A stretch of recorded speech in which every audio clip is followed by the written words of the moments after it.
ప్రమాదం జరిగింది. 11 మంది మృతి చెందారు. ఈ ప్రమాదంలో పర్వత ప్రాంతంలో కుప్పకూలిపోయింది ATR 42500. ఈ విమానం అక్కడ ఒక్కసారిగా కుప్పకూలిపోవడంతో మృతుల్లో మొత్తానికైతే 8 మంది సిబ్బంది అలాగే 3 ప్రయాణికులు ఉన్నట్టు తెలుస్తుంది. ఇటు మెరైన్ మినిస్ట్రీకి సంబంధించిన విమానంగా గుర్తించారు, మత్స్య మంత్రిత్వ శాఖకు చెందిన విమానంగా గుర్తించారు. ఇటు మక్సర్ ఎయిర్పోర్ట్కు 20 కిలోమీటర్ల దూరంలో ఫ్లైట్ అదృశ్యమైంది. ట్రెక్కింగ్ చేస్తున్న వాళ్లకు ఈ విమాన శకలాలు శిథిలాలు కనిపించాయి. ఇటు దట్టమైన అటవీ ప్రాంతం కావడంతో రెస్క్యూ ఆపరేషన్కి ప్రస్తుతానికి ఆటంకం కలుగుతుంది. ఇటు హెలికాప్టర్స్ అలాగే డ్రోన్స్ సాయంతో సెర్చ్ ఆపరేషన్ అయితే ప్రస్తుతానికి నిర్వహిస్తున్నారు. ఇటు మనం చూడొచ్చు, విజువల్స్లో కనిపిస్తుంది, ఇది మౌంట్ బులు సరాంగ్. ఇది కొండ ప్రాంతం.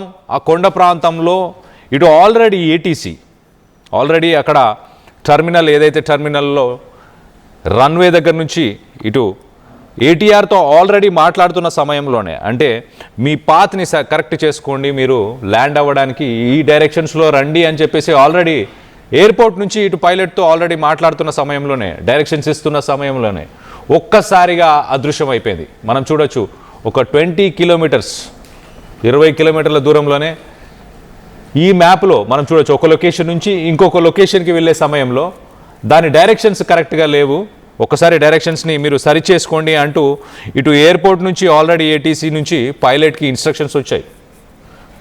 ఆ ATC నుంచి ఇన్స్ట్రక్షన్స్ వచ్చిన కొంత సమయం తర్వాత ఒక్కసారిగా ఈ ఫ్లైట్కి సంబంధించిన ఇన్ఫర్మేషన్ ఒక్కసారిగా మిస్ అయింది. దాని తర్వాత ఫ్లైట్ ఎక్కడుందో ఎవరికి తెలియలేదు. కొంత సమయం తర్వాత ఆ కొండ ప్రాంతంలో ఆ మౌంట్ బులు సరాంగ్ ఏరియాలో కొండ ప్రాంతంలో ఒక్కసారిగా పేలుడు శబ్దాలు వినిపించాయి. దాని తర్వాత ఈ ఫ్లైట్కి సంబంధించిన శకలాలు, అక్కడ హైకింగ్ చేస్తున్న వాళ్ళు, అక్కడ ఎవరైతే ఆ కొండ ప్రాంతాన్ని ఎక్కుతున్న వాళ్ళు ఎవరైతే ఉన్నారో వాళ్ళకు దానికి సంబంధించిన శిథిలాలు, ఆ శకలాలు వాళ్ళకు దొరికాయి. సో మొత్తం మీద ఇప్పుడు రెస్క్యూ ఆపరేషన్స్ కూడా చేయడానికి కూడా వీలుగా లేదు. ఆ కొండ ప్రాంతంలో ప్రస్తుతానికి ఈ 11 మంది చనిపోయిన వాళ్ళ మృతదేహాలను కూడా వెలికి తీయడానికి కూడా ప్రస్తుతానికి ఇబ్బందికరంగా ఉందంటూ అధికారులు చెప్పుకొచ్చే ప్రయత్నం చేస్తున్నారు. ఒకసారి దానికి సంబంధించిన డీటెయిల్స్ చెప్పే ప్రయత్నం చేస్తా. ఇటు అడుసుట్పొట్టో అనే ఒక ఎయిర్పోర్ట్, అది యోగ్యకర్త అని చెప్పేసి ఒక ప్లేస్ నుంచి అనమాట. యోగ్యకర్త అనే ప్లేస్ ఎయిర్పోర్ట్ నుంచి ఈ ఎయిర్ క్రాఫ్ట్ ATR 42500 ఇది అక్కడి నుంచి టేకాఫ్ అయ్యి ఇటు సుల్తాన్ హసనుద్దీన్ ఇంటర్నేషనల్ ఎయిర్పోర్ట్ మక్కసర్లో ఉన్న ఆ ఇంటర్నేషనల్ ఎయిర్పోర్ట్కి వెళ్తున్న సమయంలో లాస్ట్ మధ్యాహ్నం 1:17 air craft final radio transmission పంపించింది ఎయిర్పోర్ట్కి. ఫైనల్గా ఇటు ఎయిర్ ట్రాఫిక్ కంట్రోల్, మక్కసర్లో ఉన్న ఎయిర్ ట్రాఫిక్ కంట్రోల్ ఎక్కడికైతే ఇది చేరుకోవాలో, అంటే ఇంకో 20 కిలోమీటర్లో రీచ్ అవ్వబోతుంది అన్న సమయంలో ఆ మక్కసర్ ఎయిర్పోర్ట్ నుంచి కూడా వాళ్ళు కొన్ని డైరెక్షన్స్ ఇచ్చే ప్రయత్నం చేశారు పైలట్కి. మీరు వచ్చే డైరెక్షన్స్, అప్రోచ్ కొంచెం చేంజ్ చేసుకోవాలి, కరెక్ట్ అప్రోచ్లో వస్తే మీరు రన్వేకి ఈజీగా చేరుకుంటారు. రన్వే 21 మక్కసర్లో ఉన్న రన్వేని రన్వే 21 అంటారు.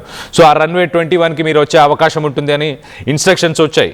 ఇటు air traffic control clear instructions పైలట్కి ఇచ్చిన కొంతసేపటి తర్వాతనే ఎయిర్ క్రాఫ్ట్ కనిపించకుండా పోయింది. ఒక్కసారిగా కనిపించకపోయినా పోయింది.